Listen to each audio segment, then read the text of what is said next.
भारत माता की। क्यों भाई, निजामाबाद वालों की आवाज को क्या हो गया है?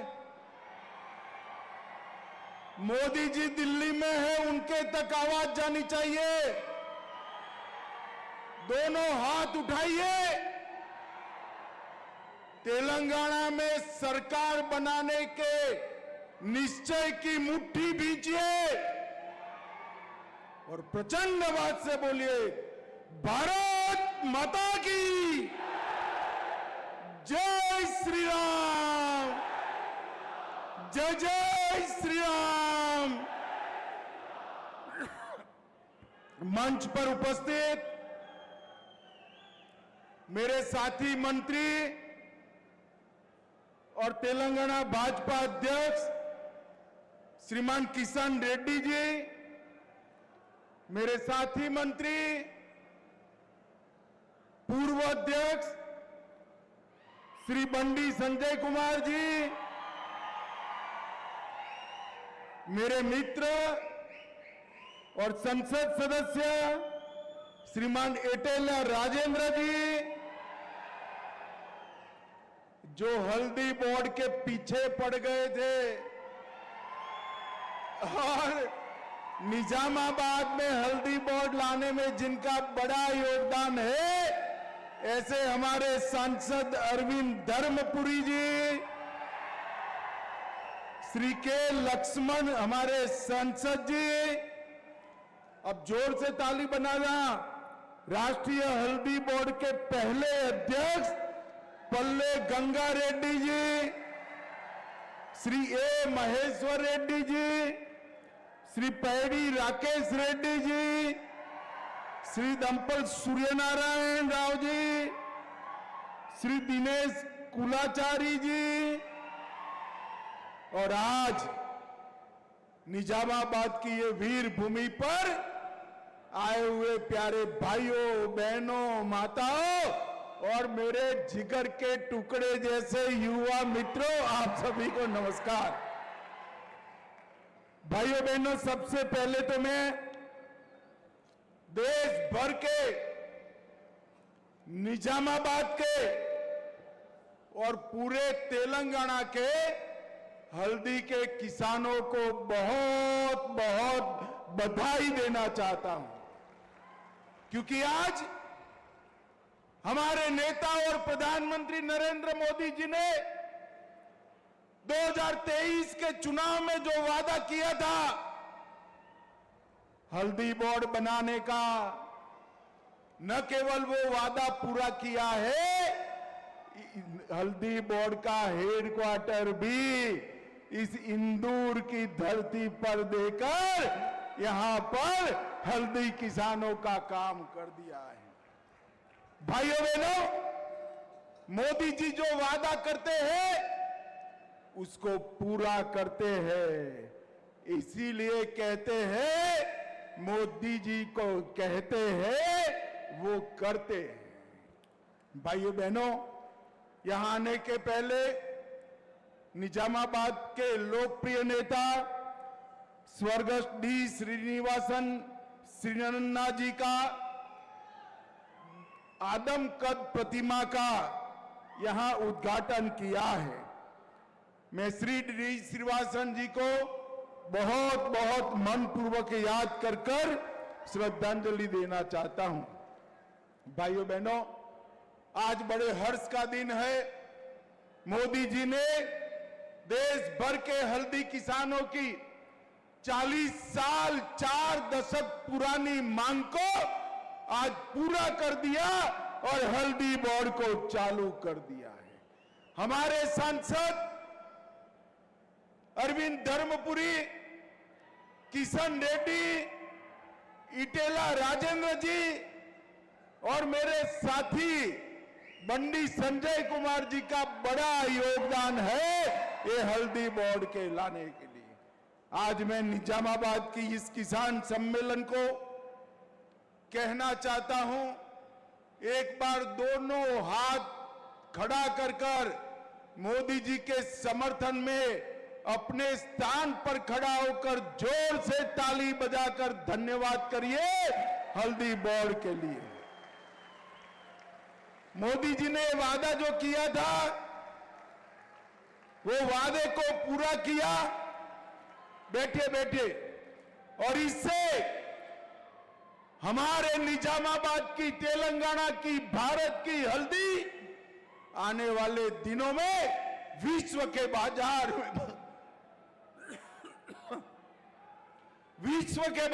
में पहुंचेगी। और भाइयों बहनों, हल्दी के दाम आज जो कई बार गिर जाते हैं, एक दिन ऐसा आएगा कि हल्दी के दाम कभी नहीं गिरेंगे, कभी नहीं गिरेंगे। ये हल्दी की औषधीय विशेषताओं को हल्दी बोर्ड देश भर में, दुनिया भर में प्रस्थापित करेगा। निजामाबाद हल्दी के व्यापार का वैश्विक केंद्र बनेगा।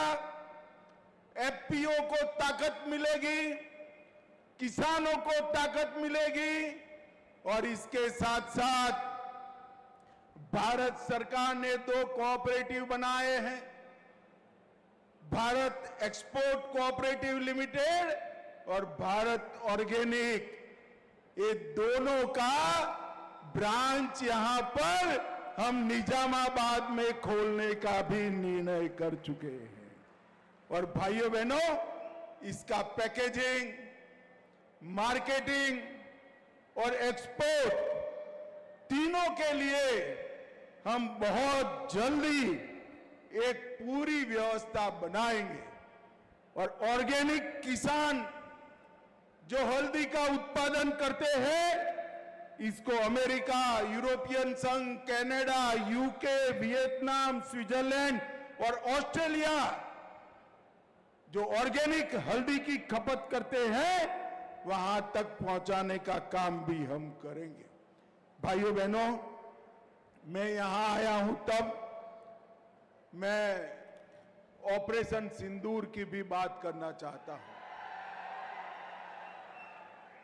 मोदी जी इस देश के प्रधानमंत्री बने 2014 में। बाद में मोदी जी ने इस देश की सुरक्षा को चौक चौबंद करना शुरू किया। एक जमाना था जब 10 साल तक कांग्रेस की सरकार थी, आए दिन पाकिस्तान के आतंकवादी आते थे, हमले करते थे और भाग जाते थे, कोई बोलने वाला नहीं था। मोदी जी की सरकार में 10 साल में 3 बार बड़े प्रयास किए।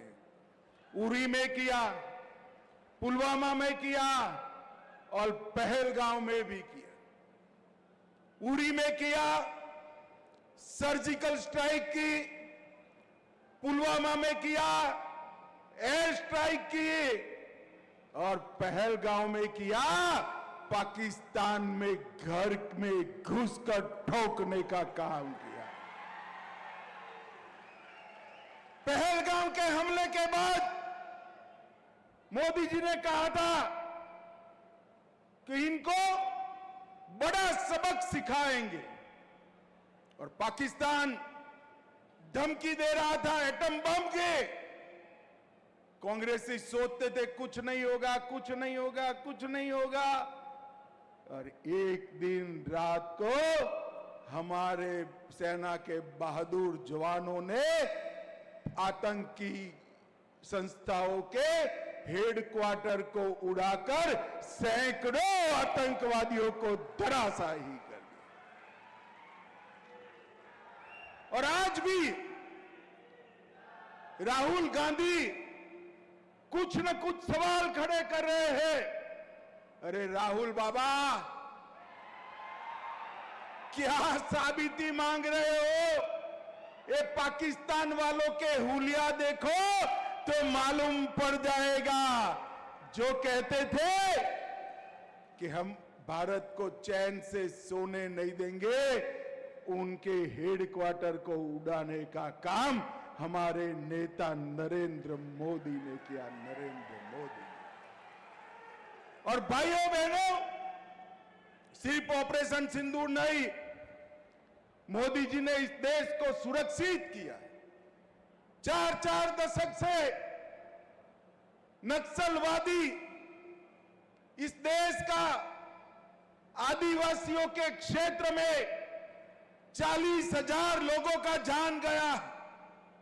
मेरे कई आदिवासी भाई पैर गंवा बैठे, हाथ गंवा बैठे, जान गंवा बैठे। मुझे बताओ निजामाबाद वालों, ये नक्सलवादियों को समाप्त करना चाहिए या नहीं करना चाहिए? जोर से बोलो, करना चाहिए या नहीं करना चाहिए? ये तेलंगाना कांग्रेस पार्टी के अध्यक्ष कहते हैं कि इनको शरण में लाओ। कौन ना बोल रहा है भाई? जिसको सरेंडर करना है करे। मैं इस मंच पर से कहता हूं, सारे लोग हथियार छोड़ दो और सरेंडर करो। मगर सरेंडर नहीं करेंगे तो हमने तय किया है 31 मार्च 2026 के पहले इस देश से नक्सलवाद को हम समाप्त कर देंगे, समाप्त कर। मुझे बताओ निजामाबाद वालों, जिन्होंने आदिवासियों को मारा, हमारे पुलिस ऑफिसर, सुरक्षा कर्मियों को मारा, वो नक्सलवाद को समाप्त करना चाहिए या नहीं करना चाहिए? जोर से बोलो, करना चाहिए या नहीं करना चाहिए? ये कांग्रेस पार्टी कहती है इनके साथ बातचीत करो। हमारी सरकार का नीति है, पॉलिसी है, जिनके हाथ में हथियार है उनसे कोई बातचीत नहीं होगी। हथियार डाल दो, सरेंडर करो और मेन स्ट्रीम में दाखिल हो जाओ। 10,000 लोग उत्तर पूर्व में नॉर्थ ईस्ट में हथियार छोड़कर मेन स्ट्रीम में आए। तालुका का चुनाव लड़े, जिला का लड़े, विधायक लड़े। भाइयों बहनों, 2000 से ज्यादा नक्सली भी 1.5 साल में सरेंडर करे हैं। मगर जिनके हाथ में हथियार है उनसे कोई बातचीत नहीं होगी। और मैं आज तेलंगाना की धरती पर से कहकर जाता हूं, जो लोग नक्सलवाद को बचाने की बात करते हैं, तेलंगाना के जिन आदिवासियों की जान गई है, जिन पुलिस वालों की जान गई है, जिन सुरक्षा कर्मियों की जान गई है, इनके परिवार वालों को आप क्या जवाब दें? इतने सालों तक आदिवासी क्षेत्र में आपने विकास को रोक कर रखा है, इसका क्या जवाब दें? भाइयों बहनों, एक कांग्रेस पार्टी, मुझे तो डर है कि देश भर से भागे हुए नक्सलियों को यहां पर पनाह न दे, तेलंगाना में पनाह न दे। मगर आप चिंता मत करना, केंद्र में नरेंद्र मोदी सरकार है, नरेंद्र मोदी सरकार। हम 31/3/26 तक इस देश के नक्सलवाद को समाप्त कर देंगे। भाइयों बहनों, बारिश आने वाली है, मुझे लंबा नहीं बोलना है, मगर तेलंगाना वालों के विडंबना पर मैं जरूर बात करना चाहता हूं। यहां टीआरएस की सरकार थी, बड़ा करप्शन किया या नहीं किया? भाई बताओ तो जरा। अरे जोर से बोलो, किया है नहीं किया? और जोर से बोलो, किया है या नहीं किया? और जोर से बोलो, किया है या नहीं किया? धारानी, कालेश्वरम, टीएसपीएससी, सिंगरेनी भर्तियां, ईएएम, सीईटी की परीक्षाएं, ये सारा करप्शन किया था ना? अब तेलंगाना की जनता रेवंत रेड्डी गारू को लाई, एक में भी केस किया है क्या? अरे बोलो भाई, किया है क्या? ये तेलंगाना पहले चंद्रशेखर राव जी के परिवार का एटीएम था, अब कांग्रेस दिल्ली का एटीएम बन गया, कोई फर्क नहीं पड़ा है। आज भी भ्रष्टाचार टीआरएस के शासन की तरह ही हो रहा है। आज भी नक्सलियों को बचाने की बात हो रही है। आज भी मोदी जी की योजनाओं को नीचे लागू नहीं होने दे रहे हैं। भाइयों बहनों, मैं कहने आया हूं, एक बार किसान, दलित, आदिवासी, महिला और युवा का भला चाहते हैं, मेरे पिछड़े वर्ग का, ओबीसी का भला चाहते हैं, तो वो भला केवल मोदी जी की डबल इंजन सरकार ही कर सकती है और कोई भला नहीं कर सकता। हम तो भ्रष्टाचार के कारण तेलंगाना की जनता ने टीआरएस को निकाला, बीआरएस को निकाला और उनके भी भ्रष्टाचार ज्यादा करने वाले, भ्रष्टाचार में उनके बाप जैसी कांग्रेस पार्टी आ गई।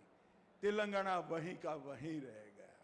भाइयों बहनों, तेलंगाना के चहुमुखी विकास के लिए यहां कांग्रेस पार्टी की सरकार भी नहीं चलेगी, टीआरएस की भी सरकार नहीं चलेगी। केवल और केवल नरेंद्र मोदी जी के नेतृत्व में भारतीय जनता पार्टी की सरकार कर सकती है। आज यहां पर मोदी जी ने किसानों को कहा हुआ एक और वादा पूरा हुआ है। मोदी जी ने किसानों के भले के लिए ढेर सारे काम किए हैं। बजट में 1 लाख करोड़ की बढ़ोतरी की। हर किसान के अकाउंट में 6,000 रुपया जाता है। यूरिया, डीएपी के दाम बढ़ने नहीं दिए। किसान बीमा पहले कभी मिलता नहीं था, अब किसान को मिल रहा है और अब हल्दी बोर्ड की भी रचना हो गई है। भाइयों बहनों, आने वाले दिनों के में मोदी जी ने दलित, पिछड़े, आदिवासी, गरीब, युवा और महिला के लिए, किसानों के लिए जो काम किए हैं, हम उसको आगे चालू रखेंगे। और मैं रेवंत रेड्डी को कहकर जाता हूं, भाई रेवंत रेड्डी जी, आपको जनता ने पावर दी है, हमारे तेलंगाना को नक्सलियों का अड्डा मत बनने देना, मत बनने देना। और भाइयों बहनों, वो जो करे वो करे। फिर से मैं आपको कहकर जाता हूं, 31 मार्च 2026 को हम नक्सलवाद को समाप्त कर देंगे, पूरे देश से समाप्त करेंगे। फिर से एक बार तेलंगाना के और देश भर के हल्दी के किसानों को मोदी जी की ओर से बहुत बहुत बधाइयां और हल्दी बोर्ड बनने के बहुत बहुत अभिनंदन। वंदे मातरम। मेरे साथ पूरे जोश और खरोश के साथ दोनों हाथ उठाकर प्रचंड आवाज से बोलिए, भारत माता की वंदे वंदे। जय श्री राम, जय जय श्री राम।